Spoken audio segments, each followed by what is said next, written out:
স্বাগত সবাইকে। আজকে আমরা এসেছি শুধুমাত্র যারা মাধ্যমিক পরীক্ষার্থীদের জন্য, অর্থাৎ যারা মাধ্যমিক পরীক্ষা দিয়ে দিয়েছো আর যারা রেজাল্টের জন্য অপেক্ষা করছো। মাধ্যমিক পরীক্ষা দেওয়ার পর তোমরা কি করবে সেটা হয়তো বুঝতে পারছো না অনেকেই। আবার অনেকে প্রি প্ল্যানিং যারা করে রেখেছো যে আমরা এটা করব, এরপর এগুলো নিয়ে ক্লাস করব বা এগুলো নিয়ে পড়বো, তাদের জন্যও কাজে লাগবে। তাহলে তোমরা এই ভিডিওটা শেষ পর্যন্ত দেখো, অবশ্যই বুঝতে পারবে। যদি কোনো রকম কনফিউশন থাকে তাহলে তোমাদের অনেক সাহায্য হবে। মাধ্যমিক পরীক্ষাতে তোমাদের হয়ে গেছে, তাহলে কোন সাবজেক্টটা কেমন হয়েছে বা কেমন রেজাল্ট হবে সেটার অপেক্ষা। কিন্তু পরীক্ষা অনেকের হয়তো খুব ভালো হয়েছে, আবার অনেকের এটাও হয়েছে যে এই সাবজেক্টটা হয়তো একটু খারাপ, অন্য সাবজেক্টটা হয়তো একটু ভালো, এরকম হয়েছে। কিন্তু পরীক্ষা যেহেতু হয়ে গেছে, এখন তো কিছু করার নেই। তাহলে আমাদের এই সময়টা হচ্ছে ভীষণ ইম্পর্টেন্ট একটা সময়। এই সময়টাকে আমাদের ডিসাইড করার সময় যে আমরা পরবর্তীতে কোন পথে এগিয়ে যাব, আমরা কি কি বিষয় নেব, আমরা কোন আমাদের স্ট্যান্ড পয়েন্ট কী হবে, আমরা বড় হয়ে আমরা ভবিষ্যতে কি হতে চাই, আমাদের লক্ষ্য কি, এগুলো কিন্তু এই সময় আমাদেরকে স্থির করতে হবে।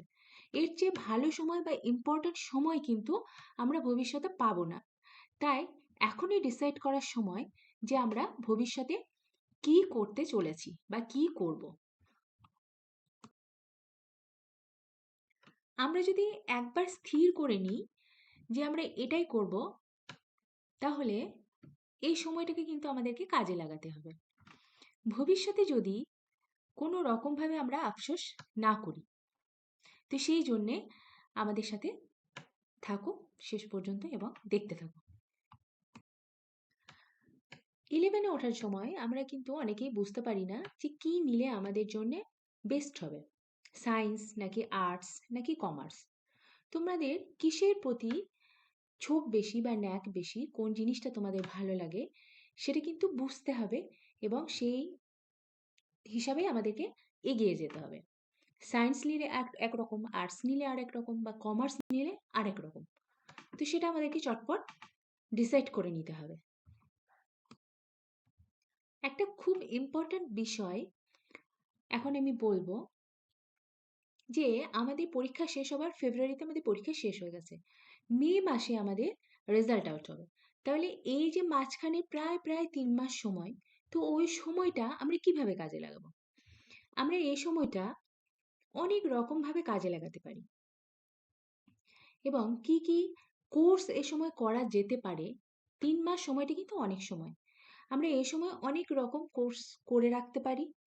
কিছু আমরা জিনিস আগিয়ে রাখতে পারি যে আমরা ভবিষ্যতে যদি আমাদের লক্ষ্য কেমন বা লক্ষ্য কি হতে পারে, আমরা কি হতে চলেছি বা আমি কি হব ভবিষ্যতে, সেটার জন্য ডিপেন্ড করে আমাদের 3 মান্থস যে কোর্স সেটার উপর। সেটা যদি আমরা একটু করে রাখতে পারি তাহলে কিন্তু আমাদের পরবর্তী পথ বা রাস্তা কিন্তু সুনির্দিষ্ট হতে পারে। তোমরা এটা নিয়ে কিন্তু অবশ্যই চিন্তাভাবনা করবে। আমরা পরের ভিডিওতে অবশ্যই তোমরা এই 3 মাসে কি কি করতে পারো সেটা দেব এবং তোমরা অবশ্যই দেখবে। চলো এখন আমরা দেখে নিই, যারা আর্টস নেবে ভেবেছো তাদের সাবজেক্টগুলো কি কি হতে চলেছে। ফার্স্ট হচ্ছে বাংলা ইংরেজি, যেটা হচ্ছে আবশ্যিক ভাষা অর্থাৎ কম্পালসারি ল্যাঙ্গুয়েজ যেটা, সেটা বাংলা ইংরেজি সব। তোমরা যাই নাও না কেন, আর্টস নাও, চাই সায়েন্স নাও, চাই কমার্স নাও, কিন্তু বাংলা ইংরেজি কিন্তু থাকবেই থাকবে। তো ওই দুটো তো থাকবেই, তার সাথে আমাদের আর্টসের কি কি সাবজেক্ট হতে পারে আমরা দেখে নিই। ইতিহাস অর্থাৎ হিস্ট্রি, ভূগোল, জিওগ্রাফি, রাষ্ট্রবিজ্ঞান 3 নাম্বার অর্থাৎ পলিটিক্যাল সায়েন্স, 5 নাম্বার দর্শন অর্থাৎ ফিলোসফি, 6 হচ্ছে সমাজ বিজ্ঞান অর্থাৎ সোশিওলজি, 7 সংস্কৃত, 8 অর্থনীতি অর্থাৎ ইকোনমিক্স, 9 হচ্ছে শিক্ষা বা এডুকেশন, 10 মনোবিজ্ঞান অর্থাৎ সাইকোলজি, আর 11 সাংবাদিকতা বা গণযোগাযোগ, 12 হোম সায়েন্স। তো এতগুলো সাবজেক্ট কিন্তু আমাদের আছে যেগুলো আমরা চয়েস করে নিতে পারবো আর্টসে। আর্টসের ক্ষেত্রে যারা কিন্তু খুব যারা অনেক জিনিস তৈরি করতে ভালোবাসো বা আর্টসের ব্যাপারে একটু আলাদা, তো আর্টসের সাবজেক্ট নিতে গেলে তোমাদেরকে এগুলো তোমরা চয়েসে পাবে, যে কোনো তোমরা নিতে পারো। নেক্সট চলো আমরা দেখি সায়েন্স। সায়েন্স যারা নেবে, আমরা জানি সায়েন্স কোন কোন সাবজেক্টের উপর দেখে নিই। বাংলা ইংরেজি আমি আগেই বলেছি, যেটা কম্পালসারি সাবজেক্ট অর্থাৎ আবশ্যিক ভাষা। তাছাড়াও পদার্থবিদ্যা অর্থাৎ ফিজিক্স, রসায়ন মানে কেমিস্ট্রি, 4 গণিত ম্যাথামেটিক্স, 5 হচ্ছে জীববিদ্যা বায়োলজি, 6 পরিসংখ্যান অর্থাৎ স্ট্যাটিস্টিক, 7 কম্পিউটার সায়েন্স, 8 ইলেকট্রনিক্স, 9 হচ্ছে ভূগোল, যা কিছু কিছু ক্ষেত্রে সায়েন্সে পাওয়াও যায়, কিছু কিছু ক্ষেত্রে, সব ক্ষেত্রে কিন্তু নয়। এটা কিন্তু আমাদের আর্টসেরই সাবজেক্ট। তোমাদের যদি দেখবে যারা সায়েন্স নেবে, যারা সায়েন্স নিতে চাও, যারা সায়েন্সকে ভালোবাসো, তারা এর মধ্যে যে কোনো সাবজেক্ট চয়েস করতে পারো। নেক্সট আমাদের আরেকটা আছে, সেটা হচ্ছে কমার্স।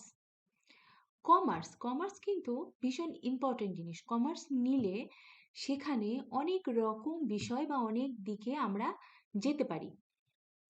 তো কমার্সের সাবজেক্টগুলো দেখব। বাংলা ইংরেজি আমি আগেই বলেছি আবশ্যিক ভাষা। 2 হচ্ছে অ্যাকাউন্টেন্সি, 3 ব্যবসা সংগঠন বা ব্যবস্থাপনা, বিজনেস স্টাডিজ যেটাকে বলছে, 4 অর্থনীতি মানে ইকোনমিক্স, 5 হচ্ছে বাণিজ্যিক গণিত, 6 তথ্য প্রযুক্তি, 7 পরিসংখ্যান, 8 হচ্ছে ব্যাংকিং ও বীমা। এইগুলো সাবজেক্ট হচ্ছে আমাদের কমার্সের ক্ষেত্রে। যারা কমার্সে ঝোঁক বা কমার্স যাদের ভালো লাগে, যারা এগুলো করতে চাও, তারা এইসব বিষয় চয়েস করতে পারো। আজকের আলোচনায় আমি কিন্তু শুধুমাত্র এটা বললাম যে এই ভিডিওটায় যে আমরা কি কি সাবজেক্ট নিতে পারি, কি কি চয়েস করতে পারি, আমাদের কোন কোন সাবজেক্টগুলো মাধ্যমিক পরীক্ষার পর একাদশ শ্রেণীতে উঠতে গেলে কোন কোন সাবজেক্টগুলো নেব, ব্যাস এইটুকুই কিন্তু আজকে ভিডিওতে। পরে আরও একটা, যদি তোমরা চাও, তোমাদের যদি ভালো লাগে, পরের ভিডিওয়ে কিন্তু এটা আমরা দেব যে কোন কোন কোর্স আছে 3 মাসের জন্য যেগুলো করা যায় এবং ভবিষ্যতে আমাদের লক্ষ্য স্থির করবে যেটাতে, সেটা কিন্তু ভীষণ ইম্পর্ট্যান্ট একটা সময়, যেটা আমরা কাজে লাগাবো নিজেদেরকে। তাই সেটার জন্য তোমরা অপেক্ষা করো। নেক্সট ভিডিওতে তোমরা অবশ্যই দেখবে যে কিভাবে আমরা এই 3 মাসকে কাজে লাগাতে পারি। ভালো খারাপ সব রকম যদি যাই লাগে না কেন ভিডিও, অবশ্যই কমেন্ট করো।